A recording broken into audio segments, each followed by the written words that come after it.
അല്ല നിങ്ങക്ക് കല്യാണം കഴിക്കാത്ത എത്ര പെങ്ങന്മാരുണ്ട്? 2 പെങ്ങന്മാര്. അത് പെണ്ണാനൊന്നും നേരില്ല. 2000 ഉണ്ടാവും. പാവം പെൺകുട്ടികള് കഴിച്ചതാവട്ടെ. എവിടുന്ന് കിട്ടി ഇത്രയും രൂപ? എടോ ഞമ്മൾ രണ്ടാളും കൂടിയല്ലേ രാവിലെ പുരന്ന് പുറത്തിറങ്ങിയത്. നമ്മൾ പുരേ താമസിക്കുന്ന തള്ളന്റെ പേരെന്താണ്? ആര്? പങ്കാച്ചിയോ? പങ്കാച്ചിക്ക് പങ്കാച്ചി. പൈസ കിട്ടും ഇതൊക്കെ മറന്നു. അല്ല അതിൽ തെറ്റൊന്നുമില്ലല്ലോ. ഏയ്, ഈ തള്ളനെ ബസ് സ്റ്റാൻഡിൽ കൊണ്ടുവന്ന് ഇറക്കി വിട്ട് അപ്പൊ ഒരാൾ ചോദിച്ചു ഈ റാക്ക് ഷാപ്പിൽ അവിടെ ഒന്ന് വിട്ടുതരും. ചെറിയൊരു ഓട്ടാണ്. അയാളെ റാക്ക് ഷാപ്പിൽ അവിടെ വിട്ട് നമ്മളെ വളർന്നും കൂടി തിരിയുമ്പോ മൊത്ത് നമ്പൂരിച്ച വഴിന്നൊരു പിടിയാണ്. ഓനെ മൊയ്തുട്ടിയേ. ആരത്? അതാണ് ഞമ്മള് തിരിഞ്ഞു നോക്കും. ആരാന്നറിയ? പടച്ചോയെ. 10-12 അടി ഉയരും, കയ്യും കാലൊക്കെ ഇപ്പൊ അണ്ണാണ്. നല്ല നടന്ന് ഞമ്മൾ അടുത്ത് വന്നിട്ട് ഒട്ടാകി ഒന്ന് നോക്കി. എന്നിട്ട് പടച്ചോൻ പറയാണ്, ഇന്നലെ രാവിലെ നീ പടച്ചോനെ എന്ന് വിളിച്ചത് ഞമ്മക്ക് പെരുത്ത് ഇഷ്ടായി. അതുകൊണ്ടാണ് ഇന്ന് രാവിലെ തന്നെ എന്നെ കാണാനും വേണ്ടി നമ്മൾ ഇങ്ങോട്ട് വന്നത്.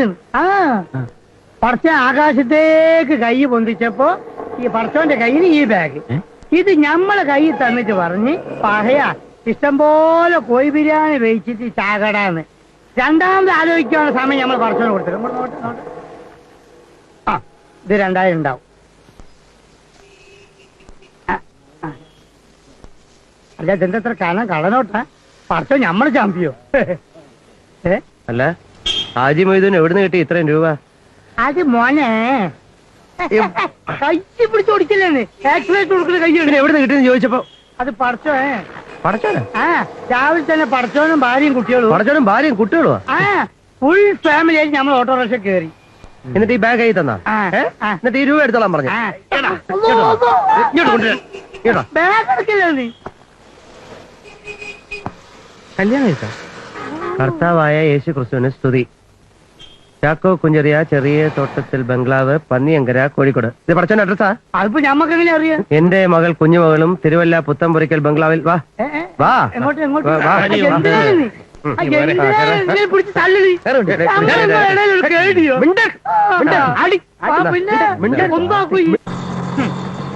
വീണിട്ട പൈസ നിങ്ങൾക്കെല്ലാം പങ്കിട്ടരാൻ വന്ന ഇന്നെ വേണം ചെരുപ്പിടുത്ത് അടിക്കാൻ. അതെ അതെ, അടങ്ങിയിരുന്നോണം. ഓടുന്ന വണ്ടി എന്തോന്നത്? എന്നാ തൂപ്പ് തുടച്ചാളട്ടാ, തുടച്ചാളാ. നമ്മക്ക് ഇനിയും പൈസ വീണിച്ചോട്ടാ. അപ്പൊ ഇങ്ങളെയും പറ്റിച്ച് ദുബായി പോയി ലക്ഷക്കണക്കിന് ഉറുപ്പ്യന്റെ കള്ളക്കടത്ത് നടത്തി അവിടുന്ന് അറബിനെയും പറ്റിച്ച് സ്വർണ്ണ ബിസ്ക്കറ്റ് കയറ്റിലിട്ട് ഞമ്മക്ക് ഇങ്ങോട്ടൊരു വരവ്.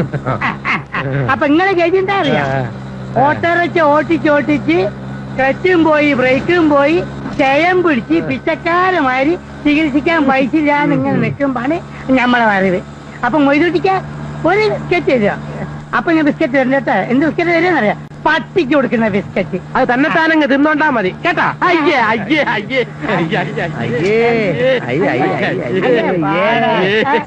കുത്തരുത് കേട്ടാ. അവിടെ ആരൊക്കെ ഉണ്ട്? ഞാനില്ല. ഇത് തന്നെ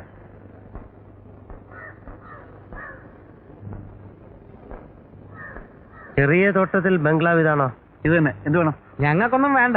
ചുമ്മാ കുഞ്ചെറിയ അതെന്റെ അപ്പനാ തായിരിക്കുന്നു. അമ്മാവാ, ഒരു ബാങ്ക് കുറെ രൂപയും കളഞ്ഞു പോയാ? പോയി മോനെ, 20,000 രൂപ. പോയിട്ടൊന്നുമില്ല, കരയണ്ട. അതും കൊടുക്ക. നിക്കട്ടെ. ഇതാണോ? ഇത് തന്നെ. എന്ത് തന്നെയാന്ന്? ഇതിപ്പോ എല്ലാവർക്കും പറഞ്ഞൂടെ ഞമ്മളതാണ് എന്തോ ഒരു അടയാളം പറയും. എന്ത് അടയാളം? ഇതിനകത്ത് നോട്ടില്ല, അതിൽ ഏതെങ്കിലും നമ്പർ പറയും. 999. ചുമ്മാ എന്റെ കർത്താവിനൊക്കെ പിന്നെ വിളിക്കാം. ഇതിനകത്ത് എത്ര ഉണ്ടെന്ന് എണ്ണി നോക്കി. അതെന്തോ എണ്ണി നോക്കാനാ? നിങ്ങളൊക്കെ നമ്മുടെ ഓട്ടോയിൽ സവാരി ചെയ്തിട്ട് എന്തെങ്കിലും മറന്നിട്ടേച്ച് പോയ എടുത്തു വെക്കും. അന്വേഷിച്ചു വന്നാൽ കൊടുക്കും. ഇതിലിപ്പോ അഡ്രസ് ഉള്ളതുകൊണ്ട് കൊണ്ടു തന്നു. കണ്ടാന്റെ പൈസ എടുത്ത് കോഴി ബിരിയാണി കഴിച്ചാലേ ഞമ്മക്ക് വാ